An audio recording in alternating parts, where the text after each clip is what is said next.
Manny, guess who? It's only been a week since you asked me this question that you see here on my screen. Can you see it? October 14th, 1 week ago today, almost to the hour, almost. You went live inside the 1000 Speakers Academy group last Sunday. And you were talking about, gosh, I don't even know right now what you were talking about. I don't remember what you said. I don't even remember what you did. But I could tell you one thing. Like Maya Angelou says, April will never forget how Manny made her feel. So, with that said, I am in your group because I get a certain feeling. I get the feeling that you care about your community. That's something I look for when I join groups. So before I zag too much and you're like, what the heck is this April girl talking about? Let me address your question as best as I can because I'm totally winging this.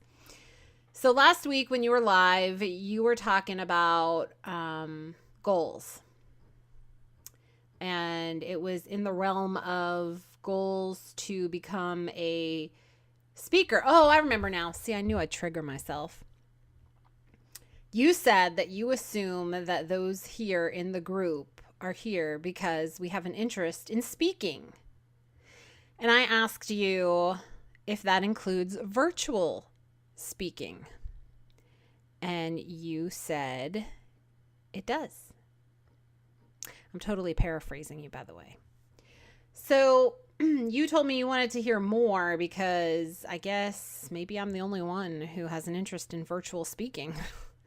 But you see, I work in corporate America. I've been at my job for 24 years with the same company. I'm only 45. So this is the only job, J-O-B, that I have known for my entire adult life. And I'm on this journey to becoming an entrepreneur. I already see myself as an entrepreneur, but in the status quo way of looking at things, I'm not yet an entrepreneur.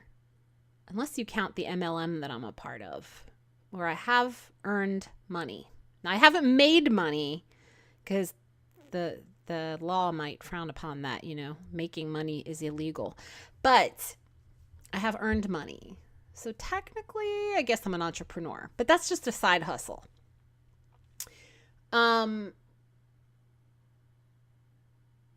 I want to use live streaming so I can hashtag bring April home. I have an 8-year-old, which you've probably heard when I went live in your group to do my intro. I have an 8-year-old who is on the autism spectrum. He's nonverbal, and I'm a single parent. So traveling to speak on on physical stages is not really what I'm wanting to do. That's why I said, do virtual stages count? Because I think a lot of people look at public speaking in general, as something that you have to do on a physical stage. And I want to change that. I want people to look at speaking on social media to be just as prestigious as speaking on a physical stage. So that's my goal with digital presenting, as you called it. I like that. Although I could probably think of another word besides digital, because that's just like, I like to make up words sometimes, mash words. I'm a big mash word person. So you're probably like, why am I looking at this screen and I'm hearing your voice, but I'm not seeing your face? And that's because I want to walk you through this really quick. You had a new member, which you can see up here because Facebook Groups now does new member. I love that. Laura and 51 others joined within the last 2 weeks to the 1000 Speakers Academy. Woohoo! Okay, so I didn't even know you could do that until just now. Huh, interesting. I guess if you hover over it, it'll do that too. Anyway, sorry, I squirreled. So Laura Wellington is a new member. I kind of did some rock turning in the group, and it looks like she joined on Friday of the previous week, and she posted this 2 days ago. Well, no, I think she joined on Friday and she posted this on Friday. So she literally walked into the group and just posted her link. And she said, I'd love if you could view my TEDx talk. Let me shut that. I'd love if you could view my TEDx talk and comment, what's she got that I don't? And I love that you said this to her. You said, Laura Wellington, great job getting a TEDx talk. That having been said, having this be your first post runs pretty close to feeling like link dropping. In the future, please clear any posts with me ahead of time that have out of group links in them. And she says, no problem. And you tell her, thanks for understanding. I love that. I think that was awesome that you said that you did that. And even more awesome, I am glad that you did not delete it, because I saw this yesterday morning.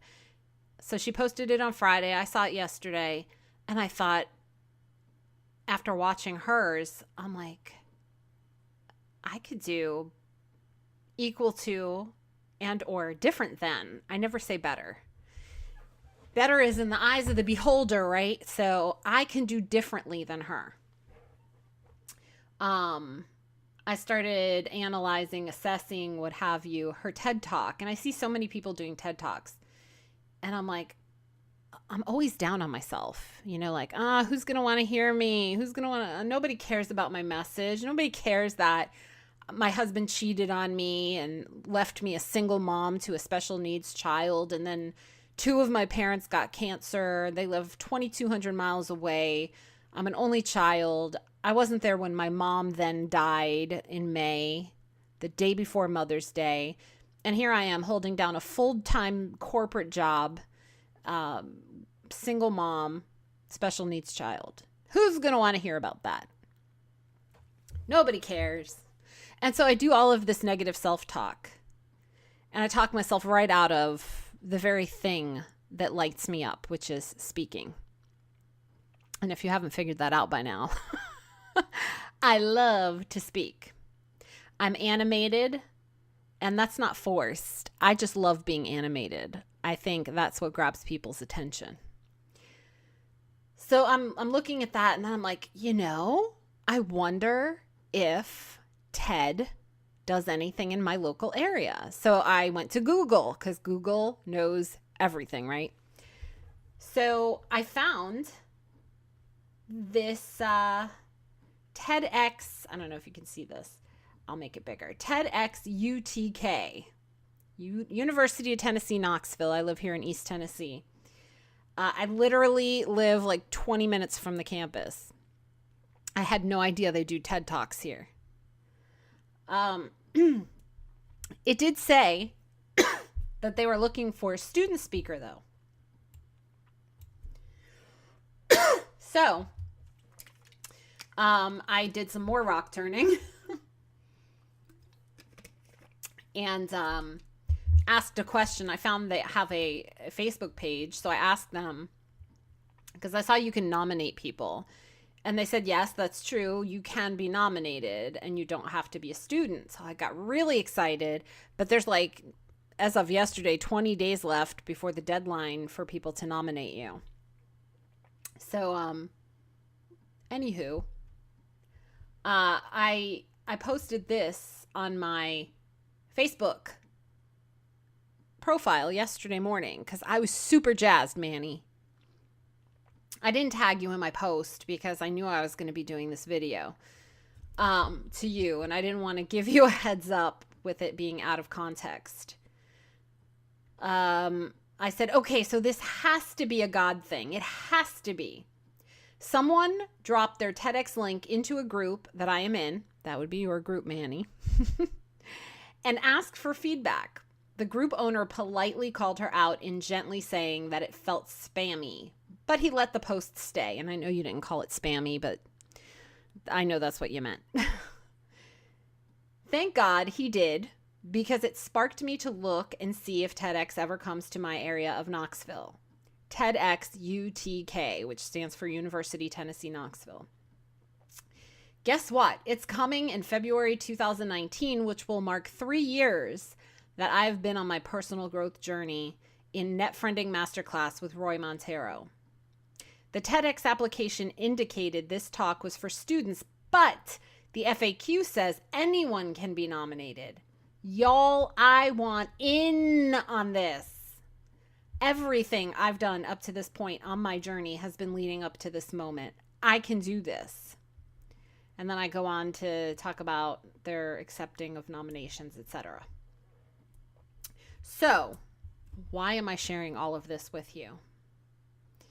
And I'll just let you, I'm scrolling. You can, well, here, let me tell you this part. There would be 3 major components to my talk.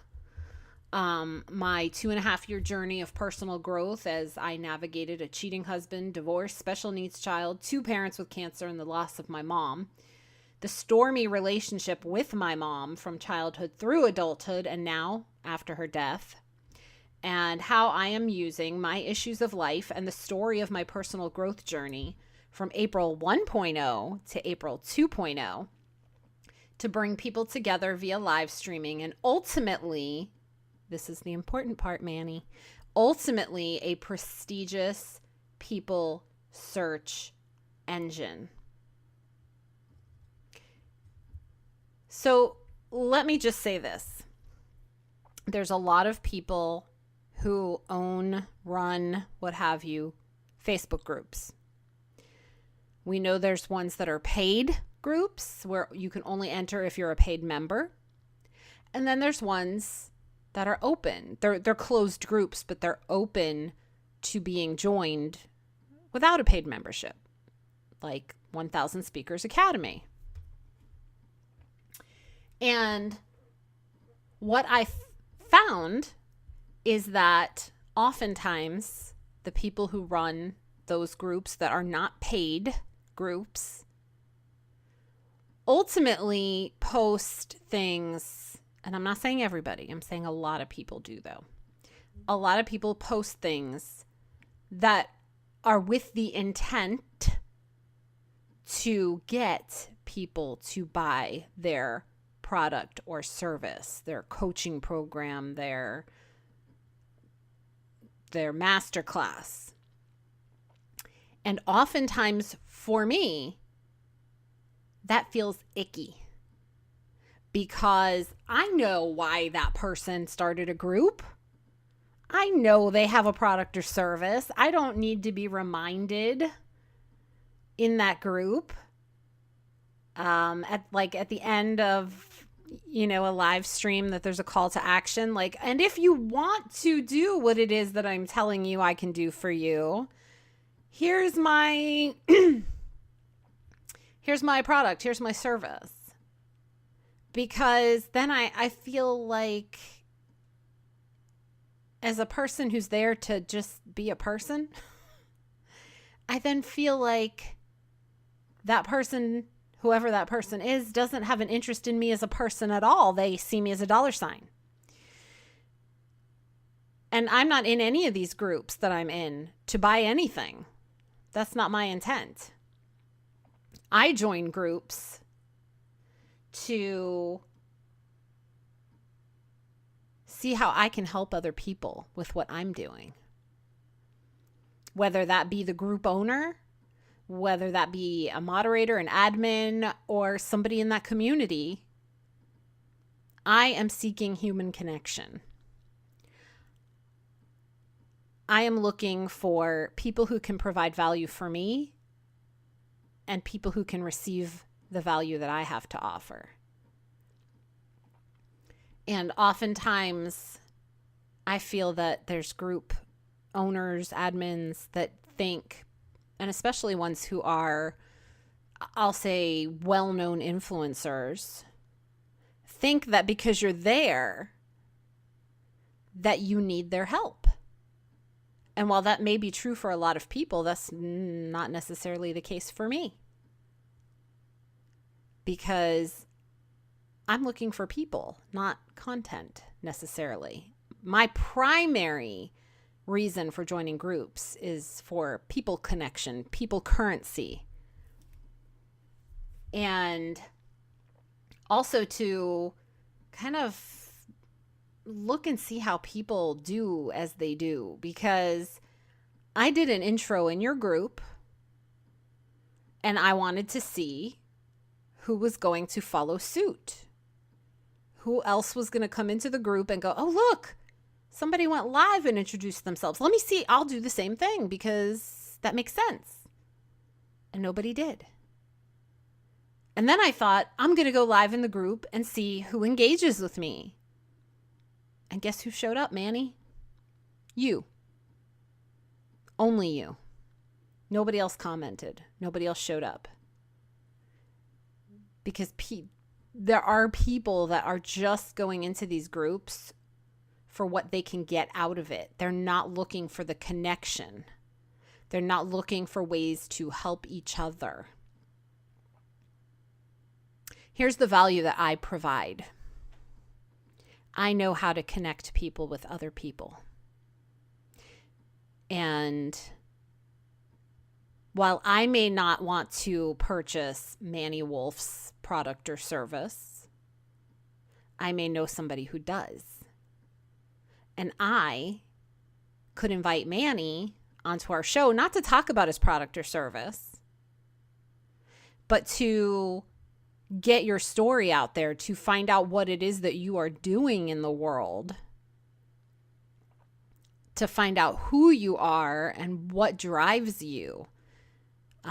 Not so much what got you to where you are, but where you're going in the future. So that if there are other people out there who do need your product or service, that they can go, oh my goodness, I love that guy's story. He's so authentic. He actually cares about people. It's not just about buy my product or service. And they may buy your product or service, or they may refer you to somebody who will buy it. And you're like, what the heck does this have to do with anything? I have a huge vision. Are you listening to me? It's huge, Manny. There's so many people who are walking through their social media experience, sleepwalking and on autopilot. They just come in, they do what that lady did, Laura. They just drop a link and move on because she just wanted somebody to come in there and say, look what I did. Isn't it awesome? Don't you love it? And you caught that right away. So I'm just in here, I'm looking, I'm like, wow, Manny totally caught that. And there's other people who run groups that would have been like, they would have either deleted it or, oh, look, you posted in the group. Other people would have maybe deleted it or ignored it and just let it stand without saying anything. But you were blunt. You told her this feels like link dropping, which is AKA spammy, right?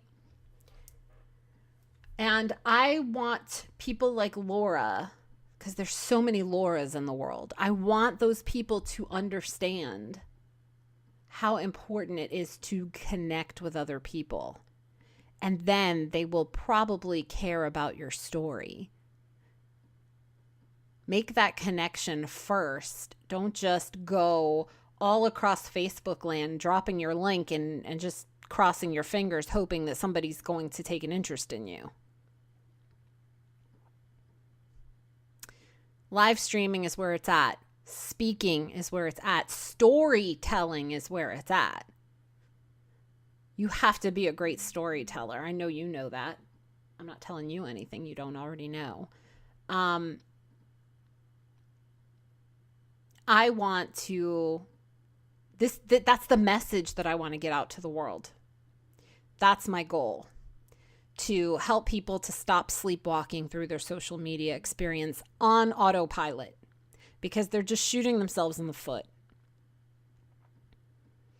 And I have a great presence in how I deliver messages. I have a great ability to tell a story when I have a story to tell. And it's something that I find here. Okay, here, let me say this. My brain is going a million miles a minute. Just listening to you talk in your group when you go live, just watching how you interact and engage in text, even with the community that you have built. I love it. You are a straight shooter. You don't sugarcoat anything. And that's why I'm in your group. You can kick me out now if you want to. Now that I said I'm not here to buy your product or service, but I might know somebody who would be interested in your product or service. And so allowing me into your group to get to know who Manny is helps me to put you on other people's radars. That's my goal. That's what I want to teach people. And I know that's a long answer to your question about what's my goal. But ultimately, the goal is to have a 24-hour, 7-day-a-week live streaming channel of TV 2.0 talk shows where people are coming in all day, all night, sharing their issues of life and just getting to know one another and finding out quickly who the right people are to place in their life for their business or for personal, for friendship, for a relationship, and just sharing other people with other people. And that is going to go hand in hand with a prestigious people search engine where it will be driven by 3 90-second videos per person. The first one being, who are you? The second one, what problem do you solve and for whom? And the third one, who do you want to meet today? And that can be an actual person, like, I want to meet Tim Tebow, or I want to meet Manny Wolfe.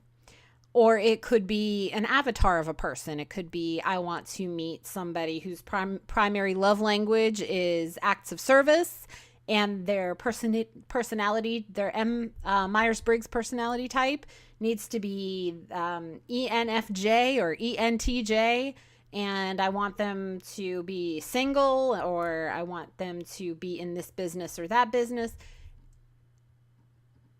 And it's going to also be in text and searchable, and there's going to be links where you can say, hey, people who like Manny Wolfe might also like April Roga, because we're going to link to each other and shout each other out that way. I know it's a crazy, huge dream, right? But it's happening. People are starting to take notice of our message that you shouldn't just be a me, you should be a we. So what do you think? Now I feel like Laura. So what do you think? How's my speaking ability? No, but in all seriousness, Manny, I don't know. There's just something about you that I was drawn to. For starting with your profile photo, there's just this confidence about you. It's like a quiet confidence. Obviously it's quiet. It's a photo, but you know what I mean. I was drawn to the photo. There was just something pulling me into this group. I'm not quite sure what it is. I got there. I joined. I love your posts. I love how you engage people. It keeps me coming back. And I can't say that about a great many groups. There's a lot of people doing group challenges. And it just kind of sits there. Like, they tell you what the purpose is, but then there's like no feedback. There's nobody engaging with each other. And so what are you really getting out of it? Oh, there's so much to explore. I have way too many goals to be able to answer your question about what my one goal. But anyway, I don't know if any of this made sense to you. But since you asked me the question in private messenger and you sent me a Facebook friend request, which I would love to know what led you to do that. I know we only have one mutual friend in common, Zan. I don't even know how well you know her, if you know her at all, because I know that's a whole different topic about friend requests. I have a very tight circle of Facebook friends. Like, I think I have 108 people that I'm friends with. I'm not one of those friend collectors. So if I've accepted you as my friend on Facebook, it's because I want to keep the conversation going with you to find out what we have in common and how we can help each other and where our overlap is. Can we collaborate? Can we co-create?